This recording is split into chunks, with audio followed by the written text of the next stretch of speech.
Bom, gente, nesse vídeo aqui, então, como prometi, vamos falar um pouco sobre a questão da guerra em si, as operações militares e etc. Bem, em primeiro lugar, a Guerra do Paraguai, ela representou uma vitória brasileira, fato, só que é uma vitória custosa, uma vitória que levou 6 anos para ser conquistada com base na destruição de um país vizinho. Então, é uma vitória um pouco desonrosa. Ela não foi apenas uma vitória militar, ela foi também uma vitória econômica e uma vitória diplomática, vamos dizer assim. Por quê? Primeiro, a diplomacia brasileira tinha mais contatos com o resto do mundo do que o Paraguai. Então, o que o Brasil faz? Diplomaticamente, o Brasil começa a negociar com vários países para evitar que esses países entrem a favor do Paraguai. Aconteceu que a Bolívia, do general Melgarejo, chegou a pensar em ajudar o Paraguai, mas o Brasil faz um acordo com os bolivianos e tira a Bolívia da história. É importante destacar isso também, que como o Brasil era a única monarquia nas Américas, os países americanos, em especial os Estados Unidos, viam o Brasil com uma certa apreensão. O fato do Brasil ter aliados Argentina e Uruguai, repúblicas, deu uma amenizada nessa imagem de uma monarquia grande, poderosa, indo para cima de um país pequeno republicano. Os Estados Unidos não se meteram nessa guerra. Por quê? Porque eles estavam na sua própria guerra. Entre 1861 e 1865, os Estados Unidos estavam em guerra civil, a guerra de secessão, entre o norte e o sul, portanto não tinha condição de se meter aqui. Então, essa conjuntura internacional também acaba favorecendo o Brasil, que vai evitar aliados para o Paraguai.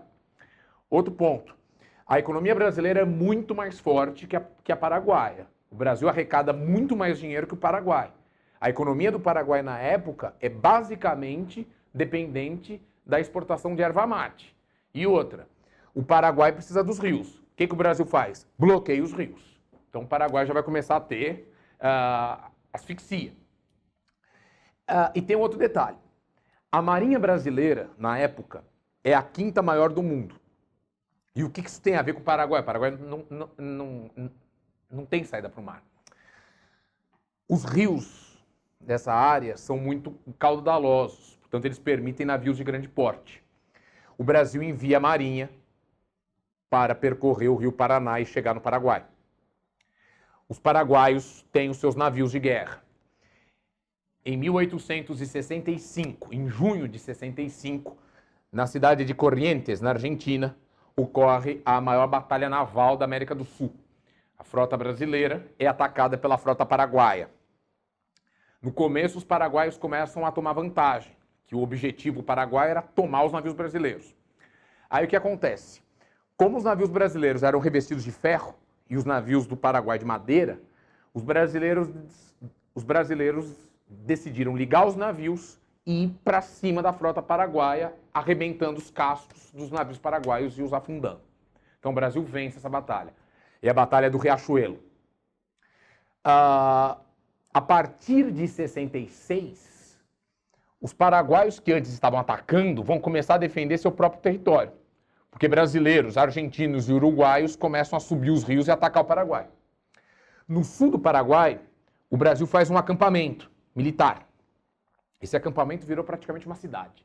Tinha de tudo, mercado, barbearia, mulheres acompanham soldados, então você vê fotografias desse acampamento e no final da guerra tinha até criança ali. Era o acampamento de Tuiuti. Em 1866, os paraguaios tentam expulsar os brasileiros de lá, que ficou conhecida como a maior batalha terrestre da guerra, a Batalha de Tuiuti, onde o Brasil também vence a guerra. Então você vai ter nessas vitórias. A única grande vitória do Paraguai é em Curupaiti, que é na sequência. E essa derrota brasileira e argentina faz com que a Argentina comece a retirar suas tropas da guerra. E o Brasil vai ficando cada vez mais predominante na Guerra do Paraguai, a ponto de corresponder a 85% dos soldados. O Brasil, na época, não tinha serviço militar obrigatório. Então, o que acontecia? Você tinha que ser os voluntários da guerra, os voluntários da pátria tinham que ir para a guerra. Quando o Brasil foi atacado em 64, O número de voluntários era alto.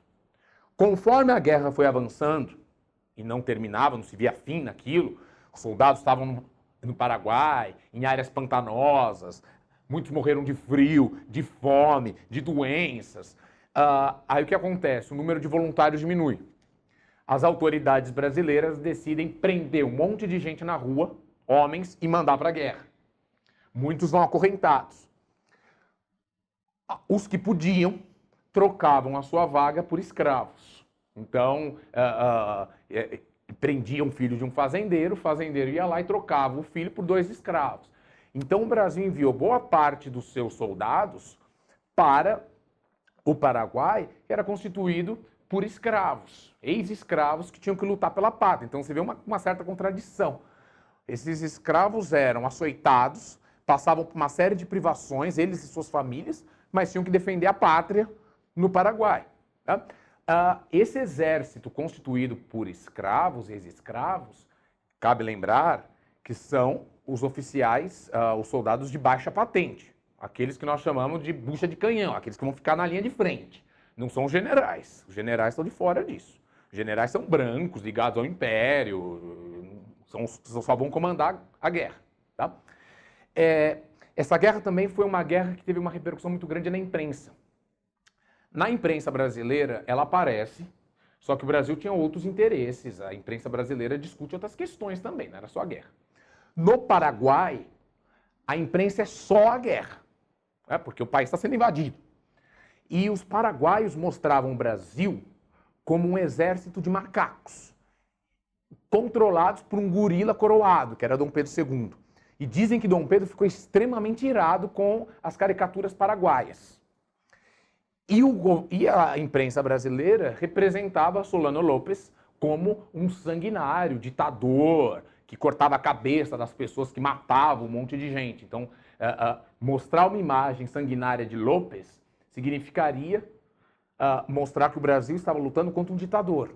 Portanto, isso deveria aumentar o recrutamento de brasileiros para a guerra. O fato é que esta guerra ela conta com personagens famosos para a história do Brasil, como, por exemplo, o Duque de Caxias, que comandou as tropas brasileiras até 69, e depois foi substituído pelo genro de Dom Pedro II, o francês Conde de, marido da princesa Isabel. Eu vou falar dele nos próximos vídeos. Em 1869, Assunção é tomada por forças brasileiras, mas a guerra continua no norte do país, porque Solano Lopes continua resistindo. Em 1870, Lopes é morto por soldados brasileiros. O Paraguai se rende. Só que o Paraguai é destroçado com esta guerra. Assunção vai ficar sob ocupação militar brasileira até 1876. O Brasil vence a guerra, isso gera questionamentos internos aqui no Brasil. Muita gente vai começar a questionar o envolvimento do Brasil nessa guerra, que eu vou falar nos próximos vídeos. Mas quais as outras consequências da guerra, além do aniquilamento do Paraguai? O Brasil se afirma como a potência hegemônica na região do Rio da Prata, como a grande autoridade no Prata. Só que isso teve um custo muito sério internamente. A dívida externa aumenta, o recrutamento forçado prejudicou a imagem da monarquia brasileira, o envolvimento de soldados brasileiros com argentinos, paraguaios, vai começar a fazer com que esses soldados tenham acesso a ideias republicanas. E o envio de escravos para a guerra fez com que muitos soldados do exército brasileiro começassem a se posicionar contra a escravidão. Se esses homens defendiam a pátria, por que estavam sendo escravizados? E uma outra questão. Após a Guerra do Paraguai, o Brasil passa a ter um exército formado, disciplinado, uniformizado. E esse exército vai querer maior participação política aqui dentro. Então, a Guerra do Paraguai, ela representa, ao mesmo tempo, o auge do Império, em 1870, que venceu uma guerra, é potência regional, mas também o início de uma série de questionamentos, do avanço de ideias republicanas, abolicionistas, que vão começar a minar o Império Brasileiro levando o Império a uma longa crise, uma longa agonia, que termina em 89 com a implantação da República. Mas isso aí nós vamos discutir nos próximos vídeos. Até lá!